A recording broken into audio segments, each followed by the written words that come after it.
No programa de hoje do Sexo Sem Medo, eu tenho a honra de ter comigo Alexandre Cumindo, cientista da religião, sacerdote e médium, e que vai falar sobre sexo e religião, um assunto tabu. Inclusive, quando eu entrei na minha pós-graduação em sexualidade, a faculdade era uma faculdade católica. E assim que eu entrei, eu vi uma cruz. E aí eu falei pro coordenador do curso, que era um padre, eu falei, uau, a gente está fazendo uma pós-graduação numa escola salesiana, podemos ter problemas ao longo desses 2 anos, não? Porque alguns dos problemas da sexualidade têm a ver com esta religião. Há muitos problemas ligados à sexualidade, ligados às religiões. João, é um prazer estar aqui com você. Há muitos Prazer problemas relacionados à religião e eu sou sacerdote de Umbanda, que é Esqueci. muito importante se diga, o que dá totalmente um contexto diferente, por exemplo, de um sacerdote católico, um padre, que não se casa, né? E por dogma, então não faz sexo. Porque também por dogma, para aquela religião, o sexo deveria ser apenas para procriar. O que muda um pouco, ou talvez está recebendo um ar um pouco mais fresco do Papa que está agora, aí, Papa Francisco, que vem quebrando algumas coisas. Mas ainda assim, para o Papa Francisco mudar um dogma, ele precisa fazer um concílio. Sem concílio ele não muda, então é uma discussão para muitos anos ainda. Anos, né? É. Quando foi o último concílio? O último concílio foi o Concílio Vaticano II, em torno da década de 60, embora Uau. seja um evento católico. E ali você tem uma mudança significativa para a religião católica, porque ali nasce o ecumenismo, né? E a religião reconhece, o catolicismo reconhece que Deus é maior que a religião. Mas com relação à sexualidade não mudou muita coisa. Então permaneceram as discussões acerca, por exemplo, do sexo apenas para procriar e do uso ou não da camisinha. Se você só faz sexo para procriar, então você não precisa de camisinha. Então são questões pertinentes à sexualidade e à religião, muito pontuais com relação à sociedade de hoje, mas você tem algo muito mais forte que é o próprio como se relaciona com o sexo. Então aquilo é pecado. E aí você tem a ideia católica do pecado original, que é uma criação católica. Adão e Eva. Porque o conceito de pecado original não existe no judaísmo. No cristianismo, mais especificamente no catolicismo, você cria o pecado original, porque aí você cria também a necessidade de batizar para tirar o pecado original que vem desde Adão e Eva.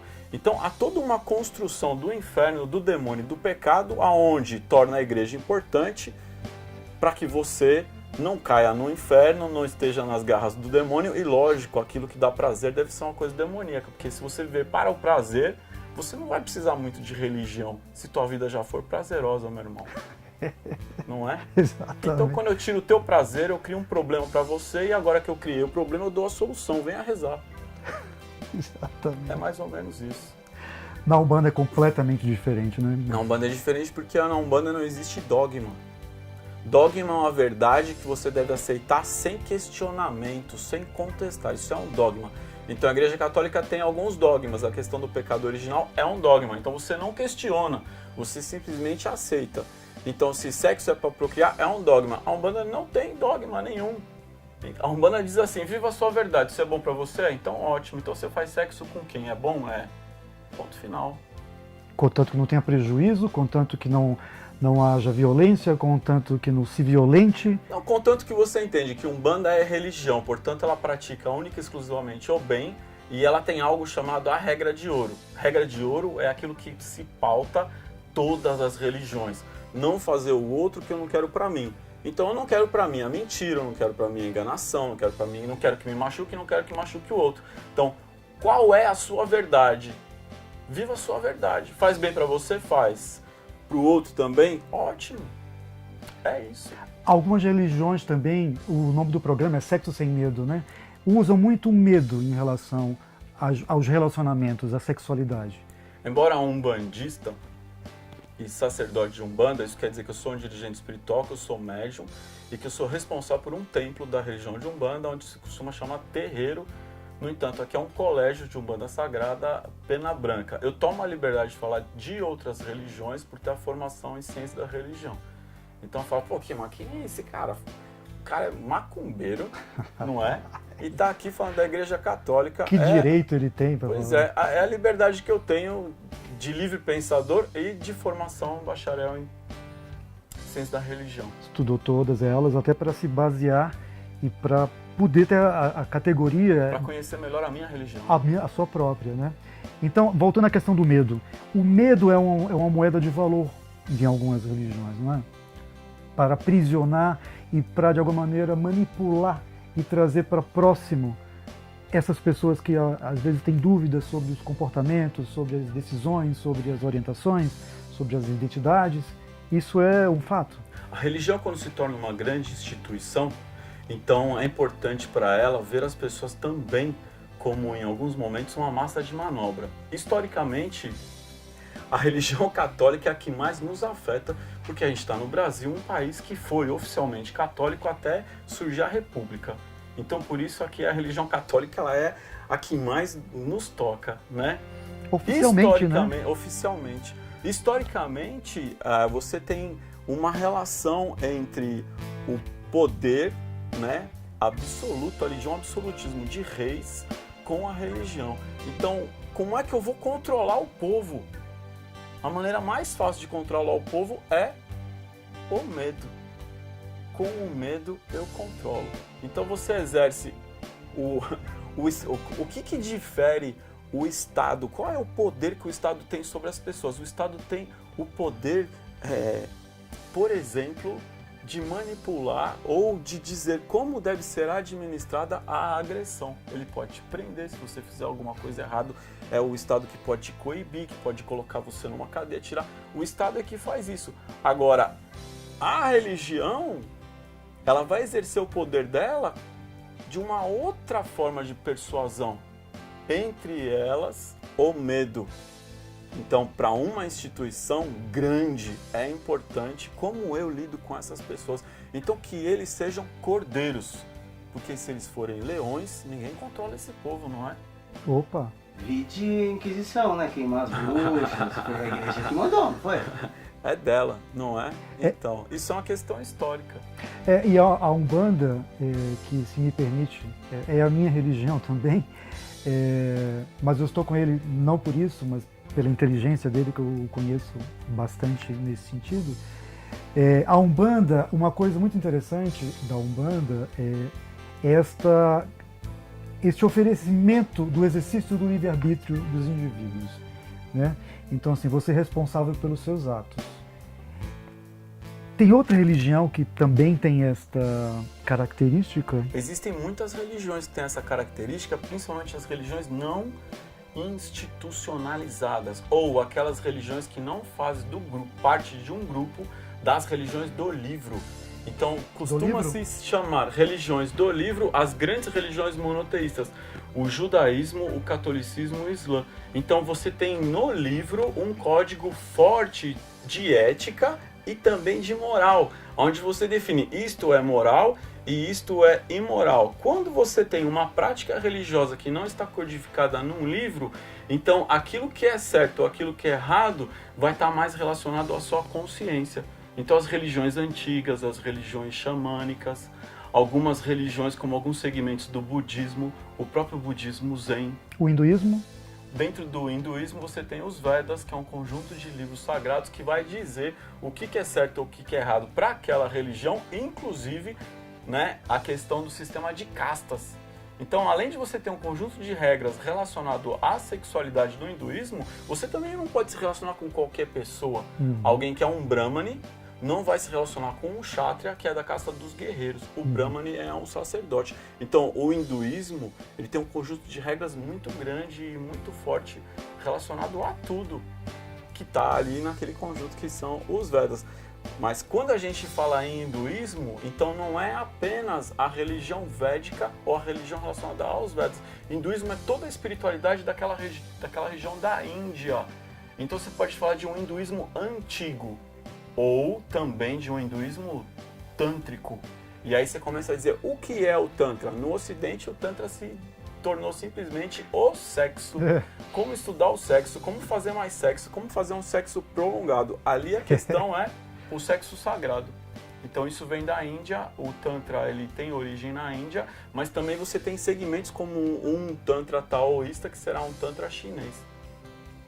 Ou seja, em alguns lugares, algumas culturas antigas, o sexo também já foi visto como algo sagrado, o que muda totalmente numa cultura judaico-cristã onde ele é pecado. E aí, a gente que vive numa sociedade judaico-cristã traz o peso do pecado e, diga-se de passagem, muito mais pesado para a mulher. Inclusive, a gente até tem um programa que a gente fala da criação do termo heterossexualidade, que foi criado no século XIX, do termo homossexualidade, também no século XIX, e também, na Idade Média, a instituição de que o único sexo permitido era a penetração do pênis numa vagina. Tudo isso é criação, no caso da Idade Média, foi da Igreja Católica, até entrar o Martinho Lutero na história e mudou essa questão, e aí a Igreja perdeu um pouco de controle da Europa, né? Acredita que alguns conceitos e alguns questionamentos, alguns preconceitos tendem a acabar ao longo do tempo ou não? A gente está numa fase muito... Essa juventude está muito questionadora, mas também está muito retrógrada em algumas questões, né? Qual é a sua opinião, pessoal, a respeito dessa contemporaneidade? A gente está avançando, a gente está recuando em relação a essas questões? Existe uma questão muito louca, pertinente ao ser humano. Então, por exemplo, a criança ela precisa de limite. Se você não dá limite, ela fica perdida. Hoje, uma das religiões que mais cresce no mundo inteiro é o Islã. E o Islã é uma das religiões mais rigorosas com relação à disciplina, doutrina, limite, porque as pessoas carecem de ter limites, de ter disciplinas, de que alguém lhe diga o que é certo e o que é errado. Então, quando eu lhe digo certo e errado está na sua consciência, isso não serve para todo mundo. Então, para muitas pessoas é importante que tenha alguém dizendo o que é certo e o que é errado.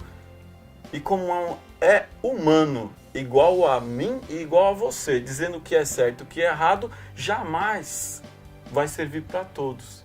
Então, há o preconceito que vem a partir de algumas doutrinas, de algumas filosofias, e há o preconceito que nunca vai morrer a partir do estranhamento com relação ao outro. O outro é diferente de mim, bonito é espelho. Não é?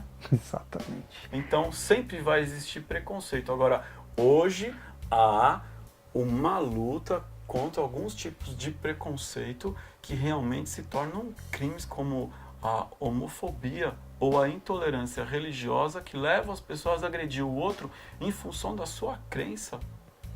Né? O que você acredita não é de Deus, porque não está dentro da minha religião, então não é de Deus. Então eu vou te matar, eu vou te agredir. Você fala, as pessoas matam por causa de ciúme.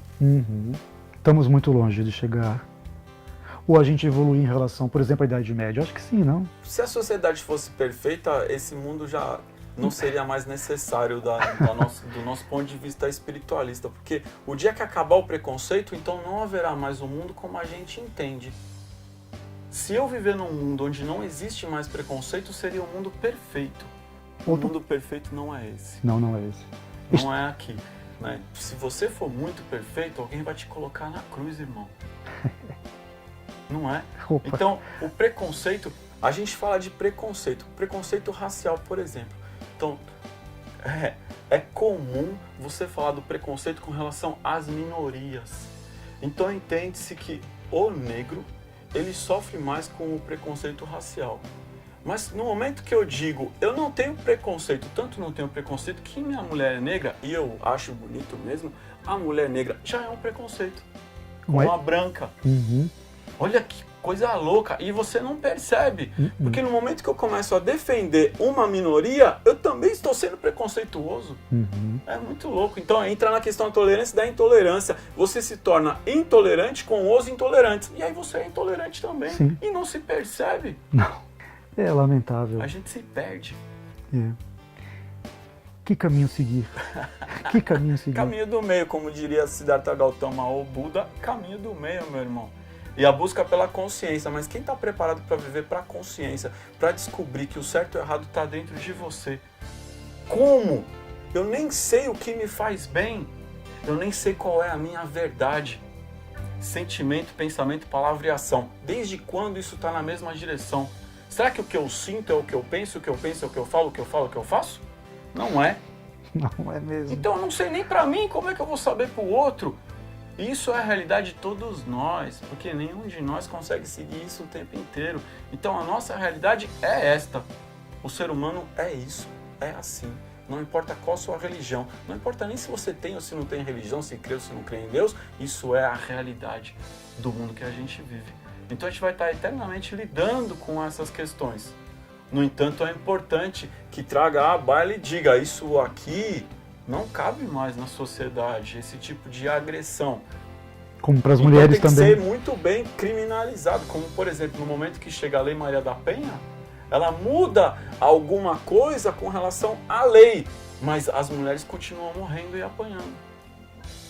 Os transexuais. Mas você consegue enquadrar isso melhor e você consegue ter uma delegacia especializada nos crimes contra a mulher, uma delegacia especializada nos crimes de intolerância.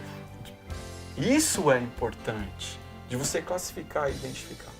É um avanço. Muito obrigado, muito obrigado. Foi um prazer, muito Espero obrigado. que vocês tenham gostado, com certeza gostaram, porque é muita ciência, é muita inteligência e muita lógica também. E muito sentimento. Você vê que ele sempre está marejando os olhos.